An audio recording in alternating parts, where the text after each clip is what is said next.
and welcome to the Scarlet Scoop. I'm your host and multimedia editor, Chelsea Spears.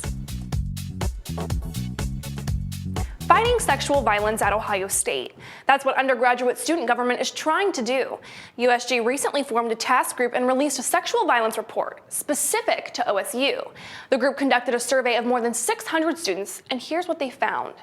More than 60% of OSU students said they heard about sexual violence on campus from their friends or by word of mouth at least once a month. That number rises to more than 80% when students were asked about on-campus sexual violence incidents from media outlets, campus safety notices, and awareness campaigns. But those students weren't just asked about what they've heard. They were also asked about more personal experiences too. Of those surveyed, almost 40% said someone had fondled, kissed, or rubbed against them in inappropriate areas, or even removed their clothes against their wishes. More than 10% reported someone trying to have intercourse against their will. Of those surveyed, 8% said it actually happened. In the midst of those numbers, USG is trying to reduce them by establishing a healthy campus culture where sexual violence is understood and not accepted. The group is also calling for improvements to OSU's sexual violence services. The report goes into much greater depth, and an article with more of the details can be found on the Lantern's website. Just go to thelantern.com and click Campus. Well, in other campus news, Ohio State is continuing a Buckeye tradition that began all the way back in the 1960s.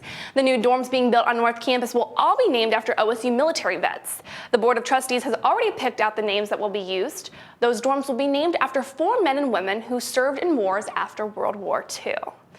Well, here again with a look inside OSU is Assistant Multimedia Editor Khalid Muallim. About every other week, Khalid's been taking us inside some of Ohio State's organizations, student groups, and now the library. Here, take a look. We do an awful lot online. So one of the class I teach is, and we have several other classes that the libraries offer. We teach them through arts and sciences. And so they're all online. They're a way for students. We have a lot of athletes who take these classes because they help when they're on the road. We have a lot of non-traditional students who take those classes. We also connect with students in, I think, unexpected ways, so I encourage them to look for the library in the hidden places. Like we're in Carmen. Every course in Carmen has a library link. This is our webpage, the Copyright Resources Center.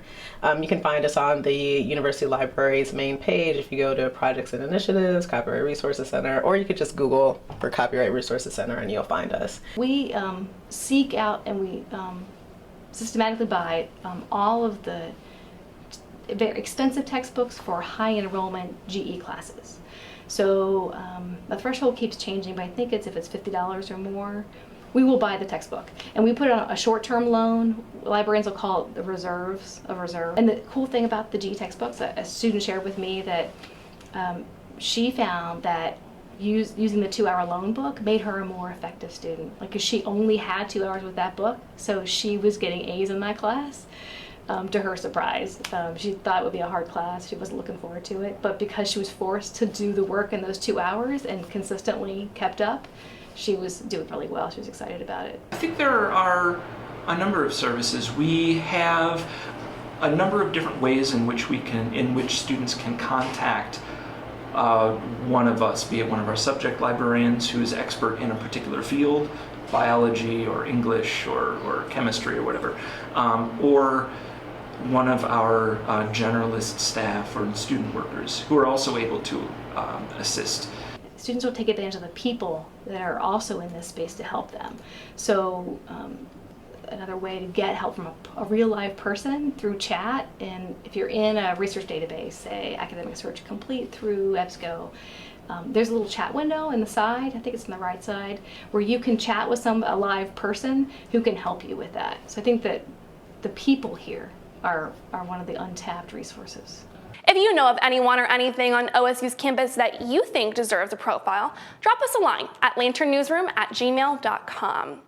That's all the time we have here today on the Scarlet Scoop. Thanks for watching.